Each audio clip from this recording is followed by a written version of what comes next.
August 23, 2025, Caribbean Sea. The morning sun blazed mercilessly over the Caribbean as 9 U.S. Navy warships cut through azure waters toward the Venezuelan coastline. Their stated mission, according to Pentagon briefings, focused on enhanced counter-narcotics operations and regional security. But the fleet's composition revealed a different story. This was an invasion force disguised as law enforcement. At the formation's center steamed the USS America, a massive amphibious assault ship carrying 2,400 Marines and their combat equipment. The ship's flight deck bustled with activity as crews prepared AV-8B Harrier jets and MV-22 Osprey aircraft for potential combat operations.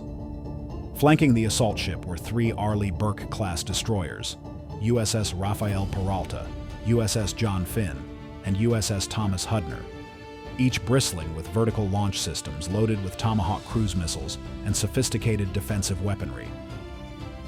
The guided missile cruiser USS Lake Champlain provided area air defense coordination through its advanced Aegis combat system, while the attack submarine USS Vermont prowled silently beneath the surface with its arsenal of Mark 48 torpedoes and Tomahawk land attack missiles. Additional support came from the expeditionary fast transport USNS Burlington and the fleet replenishment oiler USNS Bighorn, ensuring sustained operations far from American bases. Admiral Michael Stevens, commanding Joint Task Force Caribbean from aboard the Lake Champlain, reviewed intelligence assessments that painted an increasingly disturbing picture of Venezuelan territorial control. The legitimate Maduro government had effectively collapsed 8 months earlier following a series of military coups and economic disasters, leaving the oil-rich nation fragmented among competing criminal organizations and regional warlords. From this chaos had emerged a single dominant force, Cartel del Caribe, led by the enigmatic former Venezuelan Army Colonel Rafael El Comandante Morales.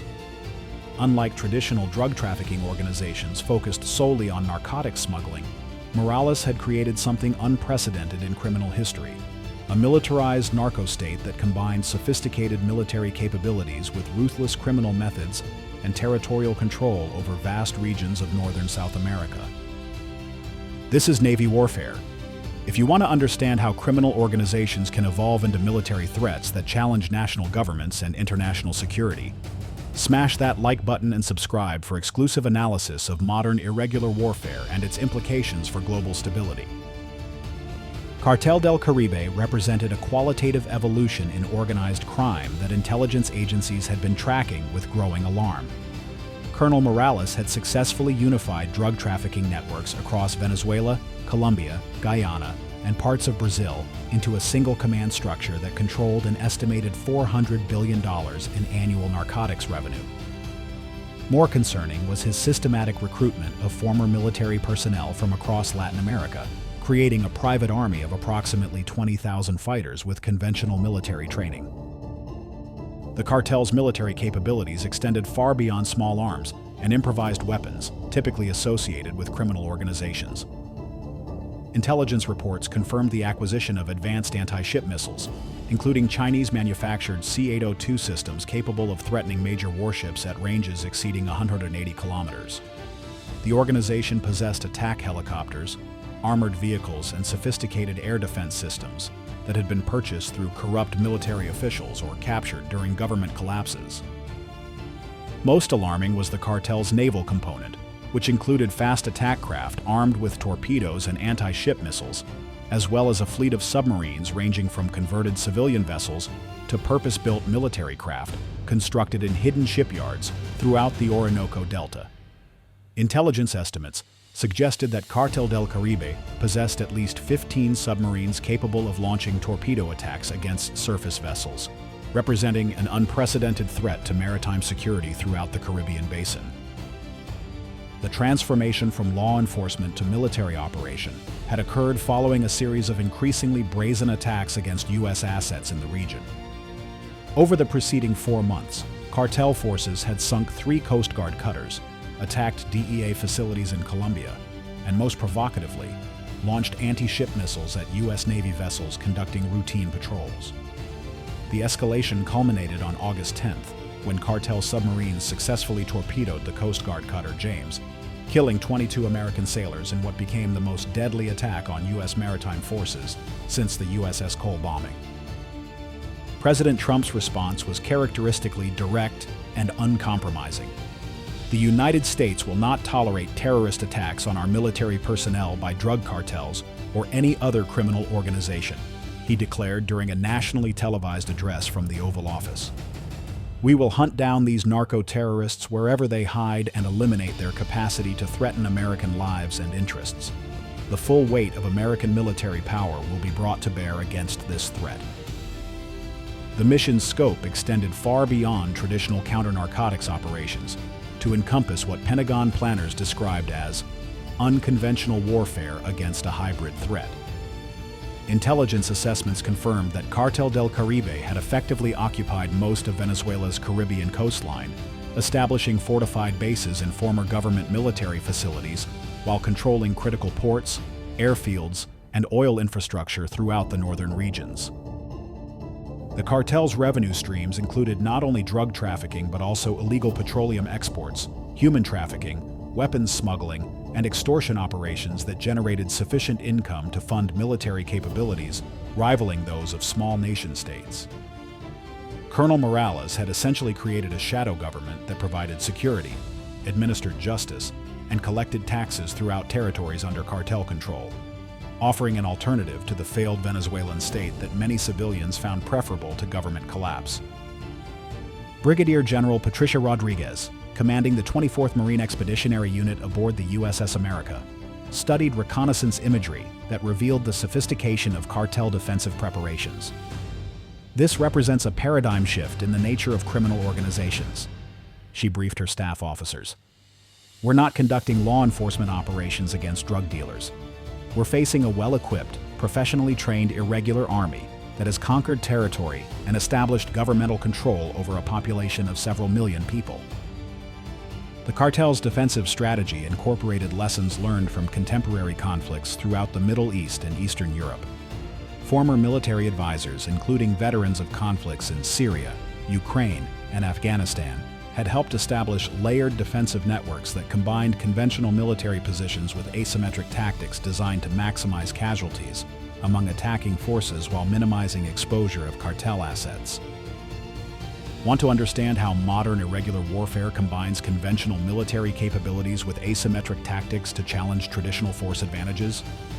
Hit subscribe and the notification bell to stay updated on Navy warfare's exclusive coverage of contemporary security challenges. Chinese-manufactured anti-ship missiles had been positioned in concealed sites throughout the coastal regions, protected by sophisticated camouflage and electronic countermeasures designed to prevent detection by satellite surveillance. Most concerning were intelligence reports suggesting that cartel forces possessed chemical weapons derived from industrial facilities captured during the Venezuelan government's collapse, potentially including weaponized petroleum products and agricultural chemicals. As the Naval Task Force approached Venezuelan territorial waters, cartel surveillance networks began tracking American movements through an extensive network of fishing vessels, civilian aircraft, and shore-based observation posts. The organization's intelligence capabilities rivaled those of many government agencies, combining human intelligence networks with sophisticated electronic surveillance systems and commercial satellite imagery. The element of tactical surprise had been lost before American forces reached their operational areas. But Admiral Stevens recognized that overwhelming firepower and technological superiority could compensate for the absence of surprise. The challenge lay in applying conventional military capabilities against an opponent that deliberately blurred distinctions between combatants and civilians, while operating from positions integrated into populated areas. Electronic warfare specialists detected immediate evidence of cartel countermeasures as the fleet approached Venezuelan waters. Sophisticated jamming equipment disrupted GPS navigation and satellite communications, suggesting that foreign military contractors had provided technical assistance to cartel forces. Intelligence indicated that former Warsaw Pact military advisors were sharing electronic warfare techniques developed during recent conflicts in Eastern Europe and the Middle East. At 11:45 hours, the fleet reached its operational area approximately 75 nautical miles off the Venezuelan coast, immediately detecting radar emissions from shore-based surveillance systems that had been tracking American movements since dawn. Sonar operators reported multiple submarine contacts moving to intercept positions, confirming intelligence assessments about cartel underwater capabilities. Lieutenant Commander Sarah Kim, commanding the USS Vermont, received targeting data on 4 suspected cartel submarines operating in the approaches to the operational area. These boats are smaller than traditional military submarines, but they're armed with torpedoes and mines, she reported to Admiral Stevens. In these shallow coastal waters with limited maneuvering room, they represent a significant threat to our amphibious operations and could potentially achieve mission kills against major surface combatants. The strategic implications of Operation Crimson Tide extended far beyond the immediate tactical situation in Venezuelan waters. Success would demonstrate American resolve and capability to combat transnational criminal organizations that had acquired military-grade capabilities, potentially deterring similar groups worldwide from challenging state authority through violent means. Failure could encourage criminal organizations throughout Latin America and beyond to acquire advanced weapon systems, while emboldening authoritarian governments to support proxy forces against American interests. Intelligence agencies from China and Iran monitored the developing operation with considerable interest, recognizing opportunities to study American military capabilities against irregular opponents, while potentially gathering intelligence about tactical procedures and technological capabilities. Both nations had maintained commercial relationships with various Venezuelan factions and possessed intelligence assets throughout the region that could observe American operations firsthand. The broader international community watched developments with a mixture of concern and cautious support, recognizing that criminal organizations with military capabilities represented threats to global security that transcended traditional law enforcement approaches. European allies privately supported American action, while publicly calling for adherence to international humanitarian law and minimization of civilian casualties. At 13:30 hours, the first engagement of Operation Crimson Tide commenced when a cartel fast attack craft armed with anti-ship missiles attempted to engage the destroyer USS Rafael Peralta from maximum range. The vessel's close-in weapon system immediately engaged the incoming missile, destroying it with a concentrated burst of 20mm ammunition before the weapon could reach effective range. The destroyer's response was immediate and devastating. A single RGM-84 Harpoon anti-ship missile launched from the vessel's deck launcher obliterated the attacking craft in a massive explosion that could be observed from the Venezuelan coastline. The engagement demonstrated both the cartel's willingness to engage American warships directly and the overwhelming technological advantage possessed by U.S. naval forces when operating in conventional maritime environments. However, the cartel's tactical response revealed sophisticated understanding of asymmetric warfare principles designed to negate American technological advantages. Rather than continuing direct confrontations with superior U.S. naval forces, cartel commanders implemented coordinated swarm attacks using multiple small vessels loaded with explosives and operated by personnel willing to conduct suicide missions against American ships. The USS Thomas Hudner found itself simultaneously engaged by 8 explosive-laden speedboats approaching from different vectors in a coordinated assault designed to overwhelm defensive systems through sheer numbers. The destroyer's defensive weapons performed flawlessly, destroying all attacking craft before they could reach effective engagement ranges.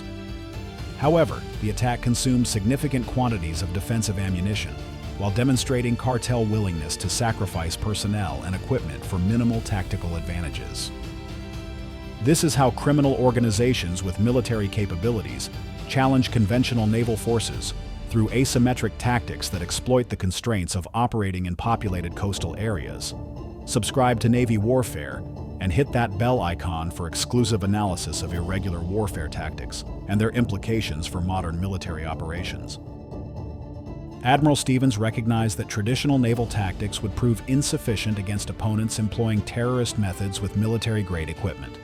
We're not conducting conventional naval warfare against another nation's military forces, she observed during secure communications with Pentagon officials. This operation requires adapting our procedures to counter a criminal organization that possesses naval capabilities while operating without regard for international law or civilian safety.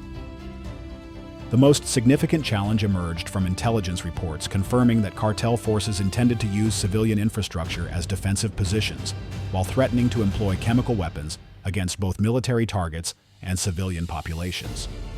Oil refineries, hospitals, schools, and residential areas had been fortified and defended by cartel fighters, who demonstrated complete disregard for civilian casualties when pursuing tactical objectives. As evening approached, American forces prepared for the most complex phase of the operation. Marine landing forces would conduct amphibious assaults against fortified cartel positions, while naval forces provided fire support and maintained sea control against submarine threats. Unlike conventional amphibious operations against military opponents, this mission required engaging heavily armed criminal forces operating from civilian areas while adhering to rules of engagement designed to minimize collateral damage. Brigadier General Rodriguez addressed her Marines through the USS America's internal communication system, emphasizing the unique nature of their upcoming mission.